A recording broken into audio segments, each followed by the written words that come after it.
Hello.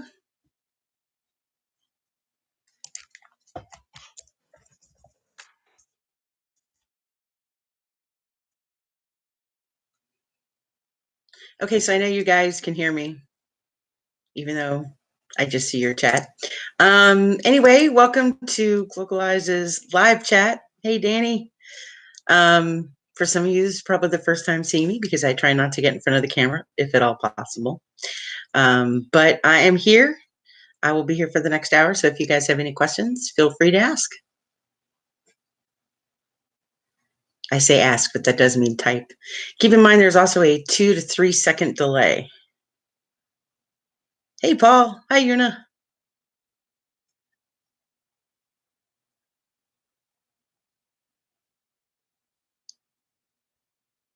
Hi, Claire. Oh, good Lord, Gloria's here too. No specific training. This is going to be done every day, just for any type of questions you guys might have. Normally, if you have a question, you email us. It could take a day or two to get into response. So by doing the YouTube Live, we're hoping to give you guys a form every day that you can log into and ask a question that you might have right away.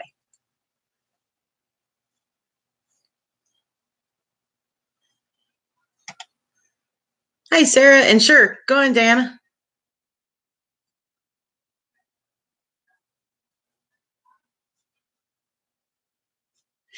Hi, Paul. It did drop off for a while they were doing some adjustments and some changing some things around in the system.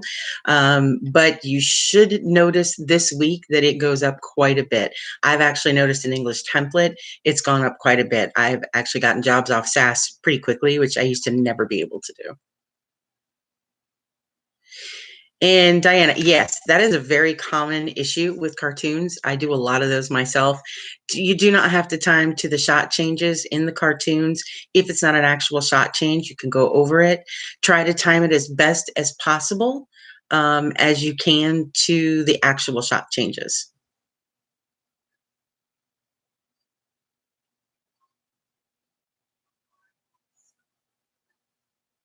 And yeah, like Gloria said, the holidays caused a lot of the files that would normally have been uploaded to go away.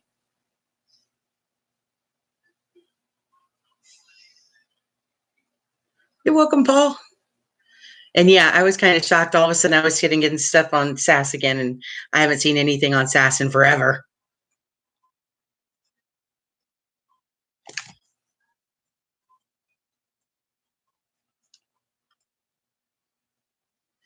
Let's see, my first foreign dialogue already translated in the dialogue. Okay, so for the FN tagging for Lina, if it's foreign dialogue and you've got a translation for it, go ahead and put in the translation like a normal subtitle, but you will tag it as foreign dialogue. You'll tag it, subtitle and narrate, forced narrative.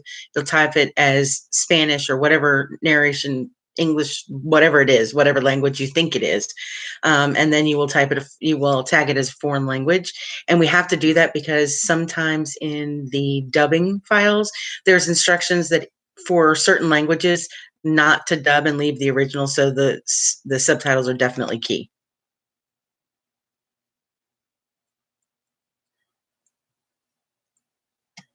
And Diana, if you're doing QC for the cartoons that are time to shot changes that don't need to be time to shot changes, just put timing subjective so that we don't give them a horrible error. And if it doesn't need to be adjusted, if it's okay, even if it's broken and time for the shot change, but it's okay, you can leave it like that. You don't have to change it. These sessions will be available every day, different times, but you can log into the channel and see when the scheduled live YouTubes will be.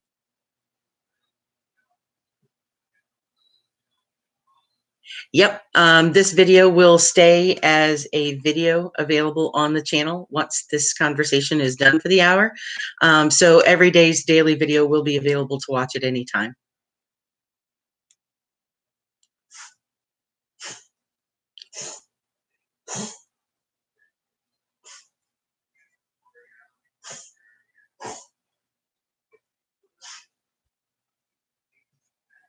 For cartoons have shot changes.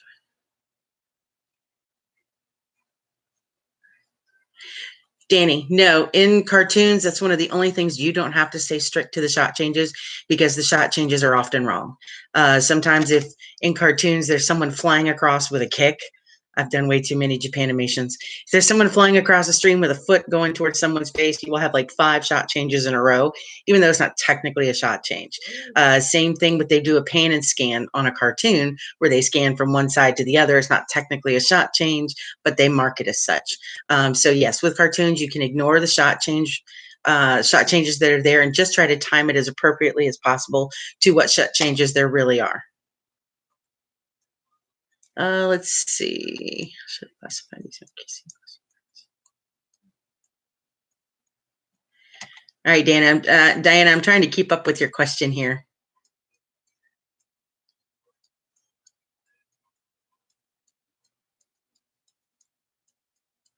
No, Danny, no need to justify for timing issues.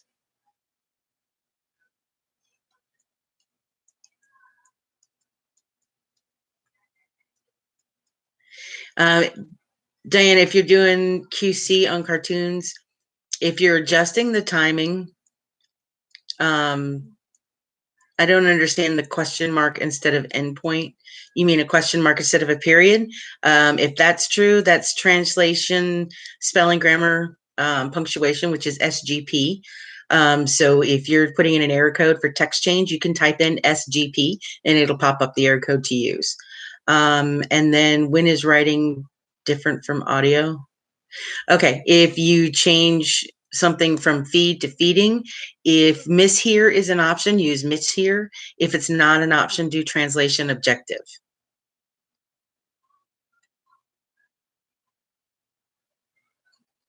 Lena, second question. I had a QC task where I noticed a lot of, okay, people that use the question mark exclamation, I do that a lot in typing personally, but never ever should it be on the subtitles. So if you see something like that, I'm glad you corrected all of these. But yes, definitely correct those. They should not be there ever, ever, ever. Una, you do not always need to email us. Well, I mean, let me put it this way. You don't need to wait for a reply from us. When there's no reference materials, just email us and let us know that there's no reference materials, and that's all we need to have on file. And then just go ahead and continue on with your work.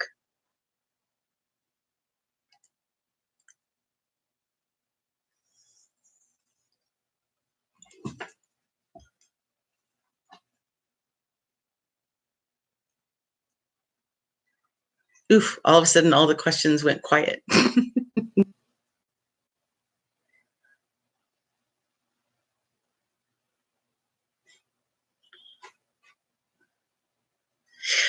Okay, so your availability schedule,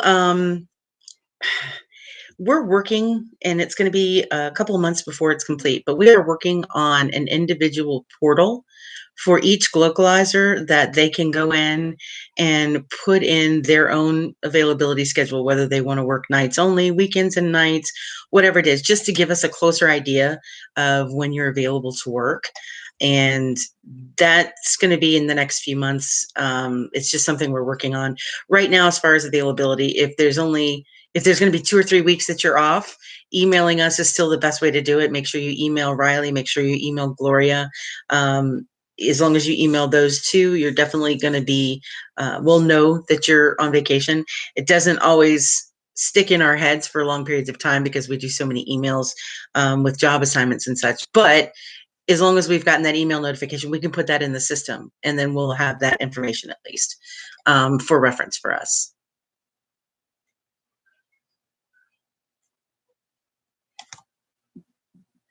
Okay, I'm reading questions just so you guys know they're starting to fly. So I'm reading just a second. Diana, I have 2 more. May I have some QC?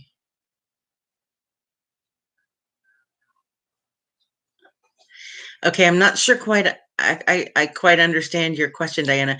You say you've got 2 more. How may I mark those on QC? Which ones are you marking on QC? I'm kind of confused. And then it says, and it didn't matter what they believed in audio, there is still or not at the end. Okay, so sometimes they do If it's a timing issue, they will paraphrase a line, and it happens a lot for two things: reading speed mostly. So if the reading speed is really affected and they can remove a couple of words that don't change the meaning of the sentence, but allow us to remove it. And in this case, it really doesn't change the meaning of the sentence, but it does allow us to remove 2 or 3 words to reduce reading speed so that it's not an issue. So that could be very well why. If you find that it's not a reading speed issue and they just were lazy and didn't put in all of the text, or if it's not going to cause an over character issue, go ahead and re-add those in and mark it as miss here or translation objective, either one. For Diana, when translating songs, should I prioritize rhyming or do the straight translation? And I will tell you, I used to do translations from Korean to English for music shows. And that was my favorite thing in the world to do. Gloria would tell you how I loved that part. And I was actually really good at it because I did lyrical translations where I translated the songs. I kept rhythm. I kept rhyming as much as possible so that it replicated what was in the original language. Now, that is not necessary. If it's something you want to do, you go right ahead and do it. But it's not necessary. You can just translate it. Not so much as a literal translation, more of a localized translation still, but you can do a translation without having to worry about rhythm or anything like that. I still do it because I enjoy doing it. I'm a music person and it's a personal pride thing for me. I suppose everyone will ask their questions all at once at the beginning. Yes, Paul, they probably will, but that's okay. I'm doing Originating the Kids Show Club, and there's an intro and closing song and one in the middle. On this middle one, the characters talk exactly at the same time of the song. I've been tagging both lines as original songs. Yep, that is exactly what you should be doing, Claire. You're doing perfect. Gloria, stop answering questions because then I answer them too.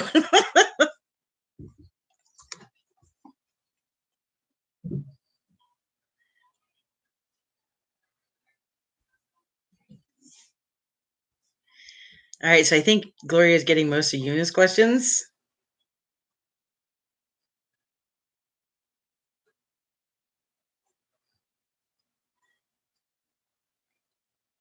And if I decide just leave the dialogue, do I set the cue out when the dialogue ends or when the audio ends?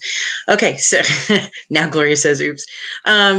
Claire, the dialogue obviously is going to take precedence over any song. And generally what happens is when the song is going, if you've got, okay, I'm sorry, I'm doing this live, but I have animals and they're going to drive me crazy. I see it now. If you're doing a song, it's sort of, I don't know if you've ever done SDH, but it's just like in SDH. We have to do all the subtitles for songs in SDH. But when dialogue comes in, what we do is we do the ... to hang the last line of the song, and then we bring in the dialogue. And then once we end that dialogue, if the song can come back in, we do the same thing. We do the subtitles for the song, we tag it, and again, if dialogue starts to take over, we do the ... on the song lyric again and bring in the dialogue forward.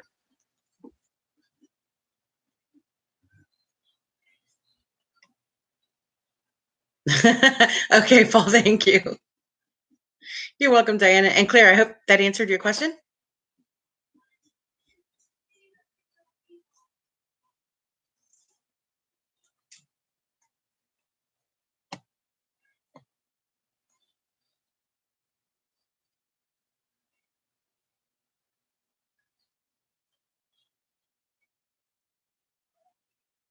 Okay, for about 20 seconds, you're not going to see me. I forgot my drink over there and I need a drink. So I'll be right back.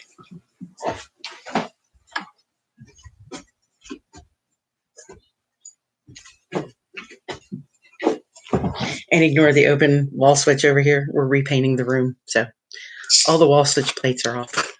I haven't put them back up yet.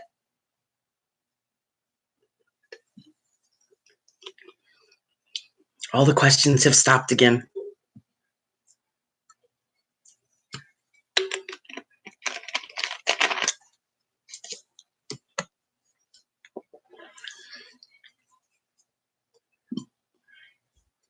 Yeah, Claire, you'll definitely stop on the audio of the song and the lyrics for the dialogue. Dialogue is always more important.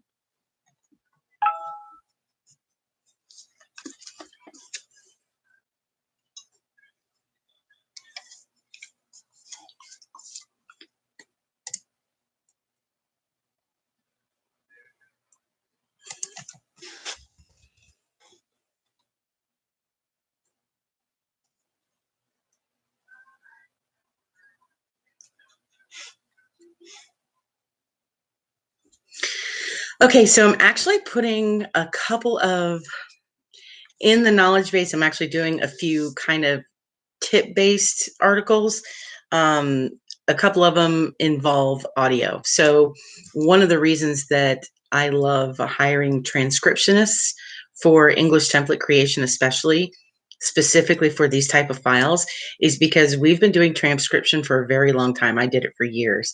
And because we are so used to listening to audio files that have some of the worst audio you've ever heard, and we're used to pulling information out of that, we train ourselves on how to pick up these things. So basically, that's what you have to start doing when you get these really bad audio files, is learn to train yourself on how to pick up these audio. um, some of the best tips that I can tell you is get a good pair of earphones. Do not use your speakers. Do not use your laptop speakers. Do not use anything other than a good set of headphones. Earbuds are okay, but still you want to get a decent set of headphones that have both bass, treble, and midtones, because this will allow you to pick up all the different levels of sound that you might be missing any other way. You get a good pair of headphones and you put those on and you listen, you will be shocked at how much more you're actually hearing when you do this audio work.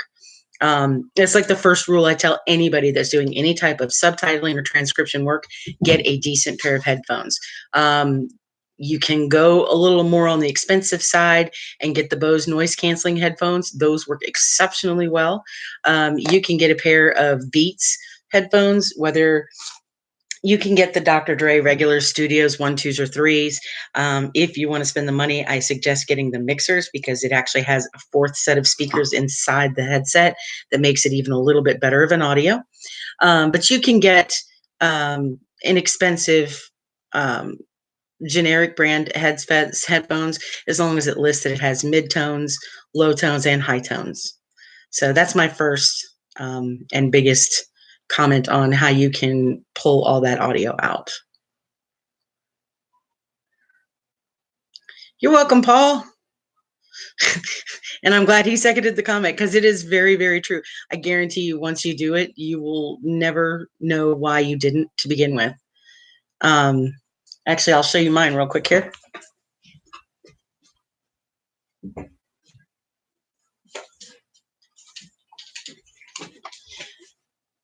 All right, so seems goofy to have DJ mixing headphones. They're by Beats, but because it's got 4 speakers instead of 3 or even 2, these are the best headphones I have ever used in my life. And the best part is they actually flip sideways so that it doesn't have to sit on your ear, so you can have one ear off if you need to. These I got, this is my second set. My first set I got brand new. These I got used for $60, and they're originally $300 headsets. So Let Go, let it be your friend, because Let Go is an amazing app if you're in the US. Otherwise, Craigslist. Again, I think maybe that's probably only US, but look for a site like that. Is it mandatory to improve all the events by changing the origination, or simply correct the ones? Only correct the ones with issues, Sarah. We actually actively ask you to avoid trying to change anything in QC that is subjective, that's maybe 1 or 2 frames off, because it adds to their QC error count, just like it would add to your QC error count if somebody did it on your file, and that affects your QC rating. We don't want to do that. Not unless it's something that really needs to be changed. If it's going to change the translation quality, definitely change it. If it's a timing that looks very uncomfortable to watch, if it's not on the audio, then definitely go ahead and change it. If it doesn't follow the timing guidelines, and not just by 1 frame, but by a lot, then yes, definitely go ahead and change it. And that's for Sarah. For Lynn, how strict should I be with the out time during QC? Okay, so again, the out times can be more frames than necessary. To be quite honest, with my timing, I put 2 to 3 frames in front, and I put 3 to 5 frames on the end for most of my audio timing, simply because it allows it to ease out a little bit more. As somebody who's read subtitles for 10 years, I get really annoyed when that subtitle ends exactly when the audio ends, because I'm one that tends to read the subtitle at the same speed that someone is speaking by syllable. And that's not always accurate, especially since the languages are different, but that's just how my brain does it. And from what I understand, a lot of people do the same thing. So what happens is when that audio ends, I then run to try to catch up on reading the subtitle. So since I'm trying to catch up reading the subtitle, if it ends directly when the audio does, I actually pause and go back to finish reading that subtitle. Even though there was plenty of reading speed, I wasn't reading it at the same speed that I could have. I was reading it at the cadence that they were speaking. So when the audio ends, if I have, 3-5 frames to finish up the last word or two that I might have not read, that's what I prefer. So being strict on the out time, not at all. You don't have to be that strict unless it's like overly long. If it's 12, 15 frames long and it's not for reading speed issues, yeah, I might correct that because that's a little too long and that looks a little goofy. So that's pretty much my answer for you, Lena. And yeah, it would probably be a little bit of an overkill because it's going to add to their error codes a lot. And again, you don't want someone to do that to you. If they think differently and they think everything should have 5 frames on the out and they go through and they change all of yours, you're going to get a crap ton of the same issues where you get the time to audio error codes. So definitely try to do as little QC changing as possible when it's subjective, when it's something that you don't agree with how it's done, you would do it differently. Try not to change those if you can.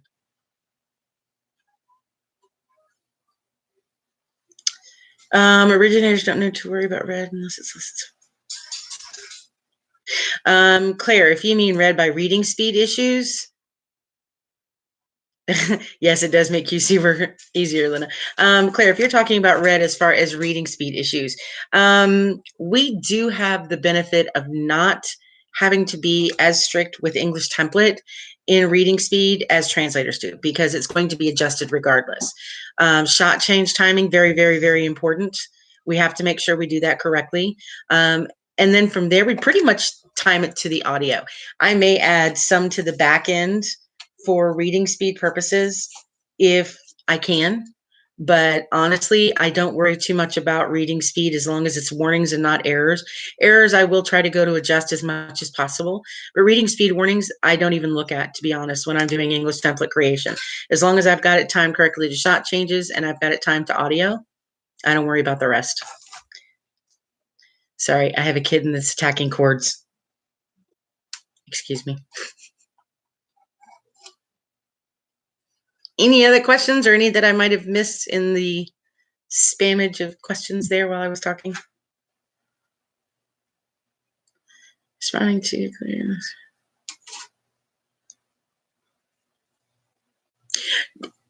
Beta, for English template QC, it shouldn't be at all. English template QC shouldn't really adjust for reading time at all, unless it's a reading speed error. And then the translation originator is the one that's going to adjust those reading speeds. Yeah, you're talking regular QC for translation, but Claire's an English template creator. So for English template, she's going to not worry about those reading speeds. Then when the translator does the origination, they'll adjust those after they've put in their translation to match the translation's reading speed. That's why English template doesn't really worry too much about reading speed, because once that translation goes in, it's going to be completely different. So we're lucky in that respect that we don't have to worry about that too much. We really only have to worry that we make sure we do shot change timing. Unit for English template creation. You can worry about reading speed. It's okay. I won't tell you not to, because I've used to be that way. I used to worry about reading speed all the time. But as long as there's not, and you can have errors. I will tell you honestly, when I even turned in my test, I had 9 errors and 37 warnings on English template, because there was just a lot of speed typing in there that they talked too fast, and there was just no way to really adjust it well. And for English template, because it will be adjusted once the translation is in, I did not worry about it that much. So if you're doing English template creation, yeah, don't worry about it too much. Yes, shot change rules always, always, always beat reading speed rules. And leaving a subtitle in warning status is perfectly fine. Warnings are not the end all be all. If you can reduce a warning easily, please do so. If you can't, don't worry about it. The errors are the only things that you really should work on. Okay, so if you work on files where the translators didn't adjust, that is something that you need to email somebody on and say the translators did not adjust the English timing, the English template timing for reading speed issues. And there was a lot of reading speed issues, warnings, errors, because what's going to happen is they're really watching that now. And if somebody comes through, and we have a few people on our end that have this a lot as well, where they've got audio adjusting to reading speed or audio adjust to audio. If those timing errors add up and they come in and they've got 500, 1,000 timing errors for audio or reading speed, you're going to find that that is something that is going to get them removed over time, because Netflix is literally sending us lists of people that their error counts are way too high, and we either need to retrain or offboard.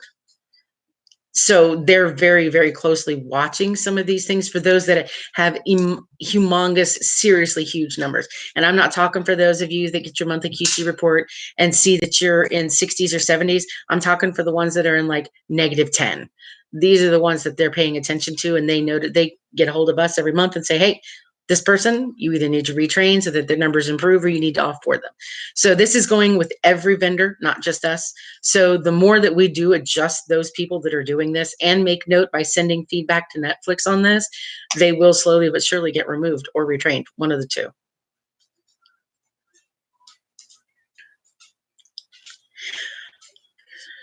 Okay, so Adrian, I'm reading all of yours. Hang on just a second. I read fast, but not that fast. Okay, so Adrian, and we've actually gone to Netflix and asked about this. There are a lot of files that you'll get that actually aren't originated by a vendor or someone that knows what shot change rules are. These are subtitle files created by a third party, done by the content provider and given to us. So they are not following any shot change guidelines, nothing. So that is very, very, very likely and unfortunate when we get those if you're QCing them. So if you do get those, understand that that's the unfortunate anomaly that will happen in that situation. Normally they are through us and not elsewhere, but you will get occasional cases where these subtitles are not done by people who are following any shot change timing guidelines or anything. Sad but true.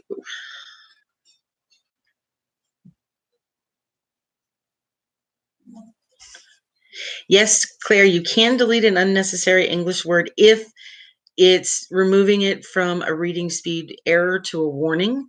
If it's a nonsense word, one that doesn't need to be in there. Sometimes a lot of times when they speak, grammar is not always followed in these scripts. And if by changing something, either doing a conjunction of two words, removing a superfluous word that really isn't needed, something that's redundant, yes, you can remove that to reduce the reading speed, and that's just fine. I try not to do it often, but I have done it myself. Lyneth, never, ever, ever, ever, ever, ever bleed over shot change, ever. 100% of the time, you must leave a 2-frame gap before the shot change. Reading speed, nothing else supersedes that. You must leave 2-frame gap before the shot change.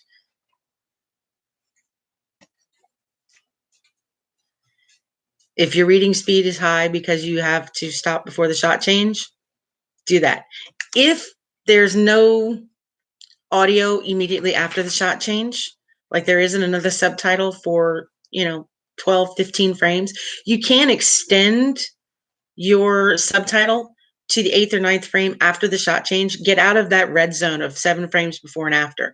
As long as you end it outside that 7 frames after the shot change, you're okay. And I've done that too. I have extended my subtitle an additional 12 frames to get past that 7th or 8th frame on the other side of the shot change, just to make sure I had reading speed availability to me. And that's completely acceptable. If there is, however, another subtitle that starts at the shot change, you can't do anything at that point.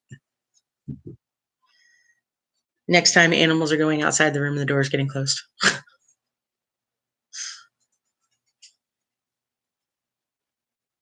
I'm sorry. I have a new kitten that wants to be everywhere and do everything, and it's driving me crazy.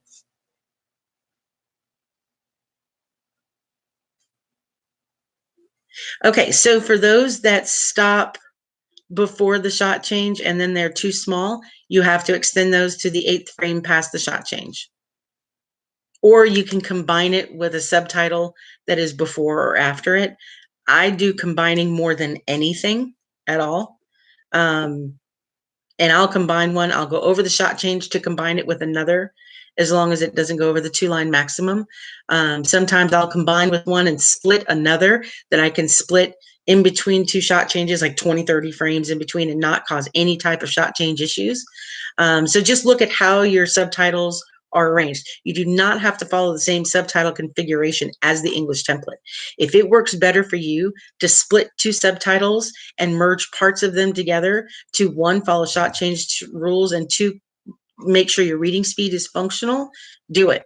You do not have to follow those same subtitle configurations as the English template.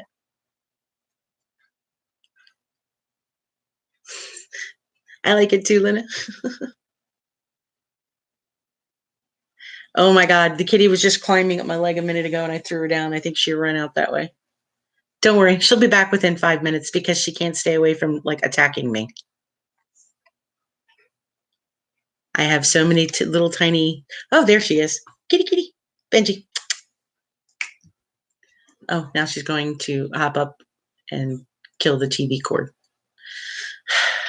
Cords are her thing, apparently.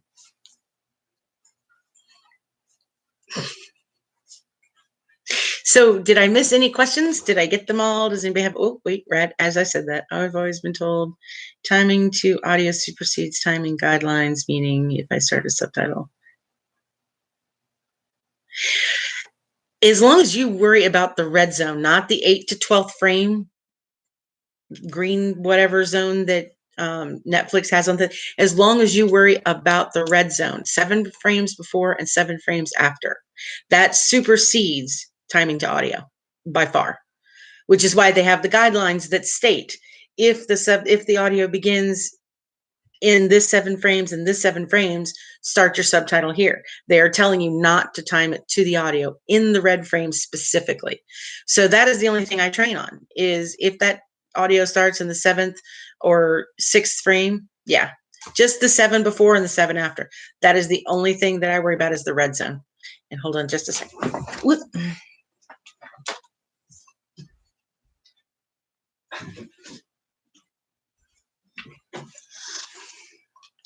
Okay, sorry. Between her knocking over the phone and then eating the television cord, this is the kitten. This is the evil kitten that is eating television cords.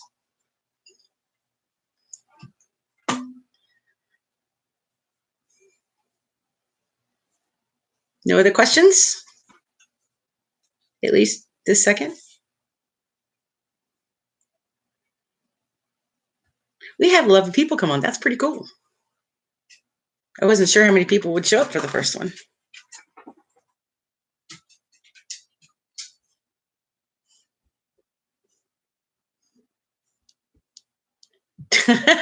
The kitten? Because I know that's not me you're referring to. Yes, she is cute.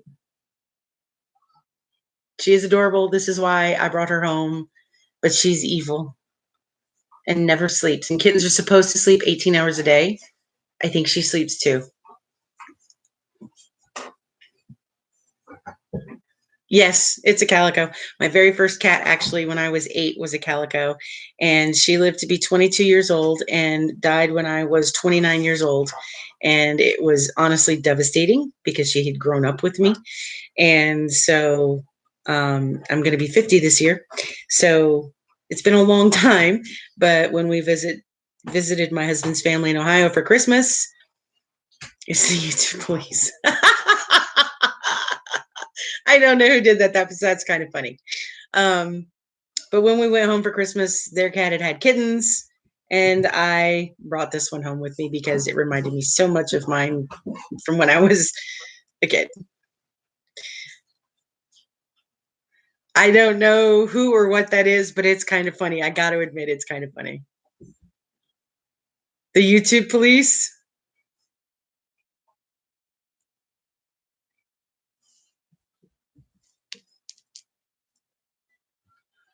Yep, I saw it. Made me laugh.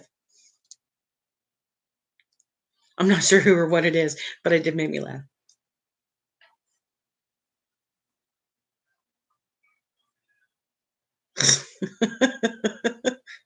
Well, since this is an educational live chat, yeah, I'm pretty sure it's family friendly. Anyway, any other questions?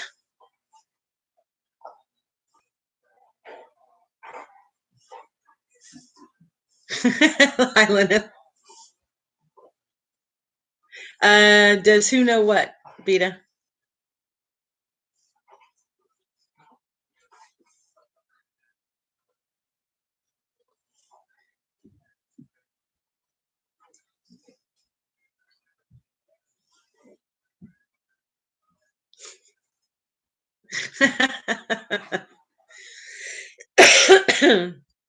It's true. I'm sorry. We have kittens. Does it get any more family friendly than kittens? No, I don't think so.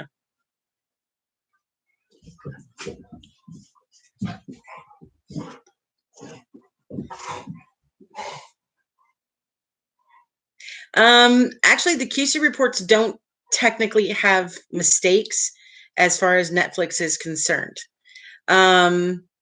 The because the QCs are still in some ways subjective, it is hard to quantify everything that they put in, but it is what Netflix has and it is what Netflix goes by. The only thing that I'm still discussing with them is sometimes I see error counts that are slightly different and incorrect, and that I've gone to them on a few times and we'll be discussing again with them next week. So we're still trying to perfect that. Okay, so that right there isn't a matter of it being incorrect. What happens is we can't put in miss here because it's not showing as available when we go to do a QC on some text changes. And the only thing we can use is translation error. And we don't have miss here. So again, we put translation error. If we can't find something that we need to identify it with, we will use translation errors instead of something else.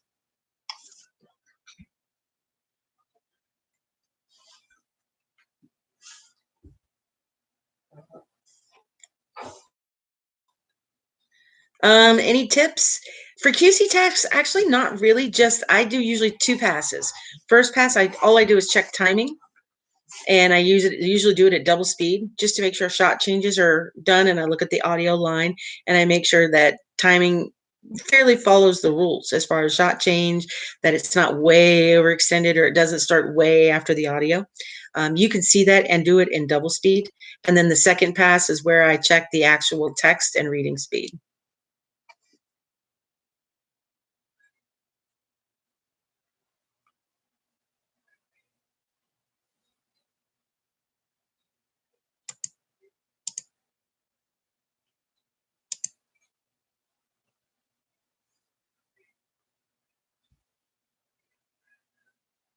I think I answered everything I'm trying to go through.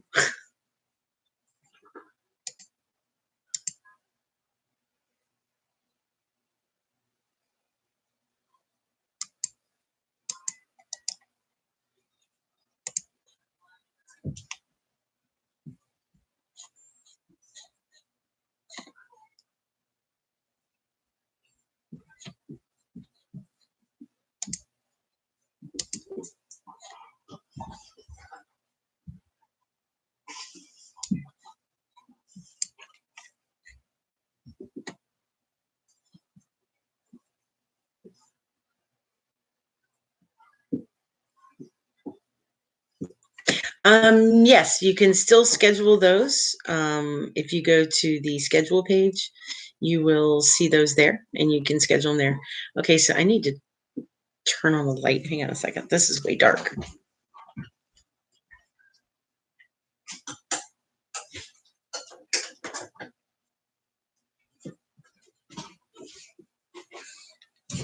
Oh, this is better. Okay. Sorry. We got new blinds. I put up new blinds a few days ago and they do great, but when it's dark and gray outside, there's no light in this room whatsoever. So you've never done a QC. Claire, you've never done a QC?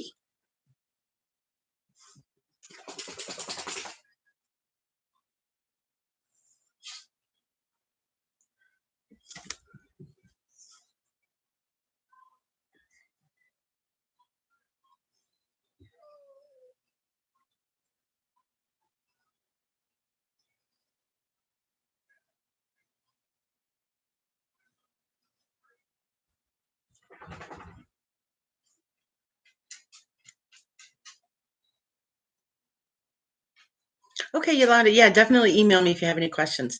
And Claire, I'm still a little shocked over that. I've never done a QC thing. I thought for sure you had. As far as the process for QC, it's really, really very simple. It's just a matter of going through what somebody else has already done, making sure it's done to the guidelines. But every time you change anything, they ask for an error code. Mostly those error codes are kind of consistent, but occasionally you'll get an inconsistency where it asks for a reason for a text change, and that text change reason is a miss here, like they forgot 3 words or something, like, or they used a completely different word, and miss here isn't available as an option for whatever reason. It's not available. So that's when we would choose something like translation error, because that's available and it's the closest thing we can use. But yeah, it's just a matter of doing error codes. And wow, I cannot believe you've not done QC. Let's see. Lynette had a question. Sometimes the English template doesn't sync. Okay, it's not uncommon for that to happen, and it isn't. It's because they've updated the video in between the English template origination and the translation. So when that happens, sometimes those subtitles do shift, and well, the video shifts, the subtitles don't. And so you have to adjust the subtitles to match the new video. Now, yes, if you move them all in bulk, it's that easy. You highlight all of them, you move it until that first one matches. Usually I go with the Netflix credit, because I know exactly when it starts, I know exactly when it ends. And so I will find the exact starting point for that Netflix credit, and then I will go look at the next shot change that has audio that begins at the shot change and make sure that that sits properly. Once I notice that that dialogue is hitting the shot change and the Netflix credit is good, that means the whole thing is retimed properly. It doesn't take more than a minute to do, to be honest. It's pretty quick. So if you ever get into a file and you see that the very first Netflix credit isn't timed appropriately, you can pretty much guarantee the whole thing needs to be shifted.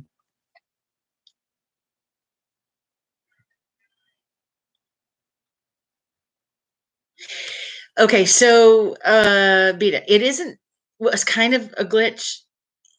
If you have adjusted timing and moved something else, if you've moved another subtitle event into the same space that another event was once occupying, it kind of does this double code thing. You can actually delete one of those.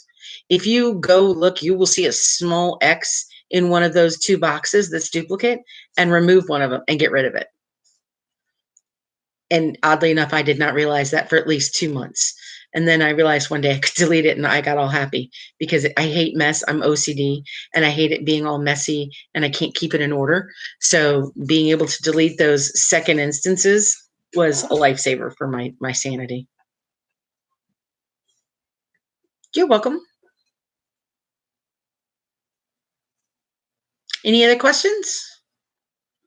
We still have, I think, 15 minutes. Wow, I can't believe we only have, no, we have 10 minutes. I can't believe we're almost done. Wow. Yeah, see, that's what I did too. I would just put in the same code over and over again, and it was causing carpal tunnel syndrome because I was doing it 150 times a show.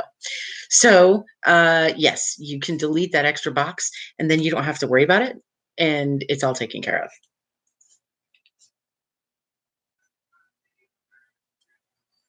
Sorry, my glasses are giving me issues today.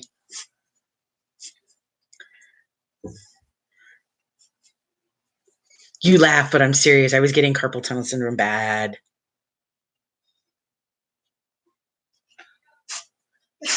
This is like the sucky part of typing all day, every day. Though I will say some of the things, I don't use the mouse very much. And I'll be doing some tip videos. I've got some already done. I'm working on editing now. I'm going to be doing some tip videos to show you how you can stop using the mouse 90% of the time. Just use keyboard shortcuts and do all of your work. It speeds you up a lot if you're not going back and forth from the keyboard to the mouse. And I do this. I use almost all exclusively keyboard shortcuts. I use Alt N and Alt I and Alt O for in and out instead of dragging and moving subtitles with the mouse. I hate that.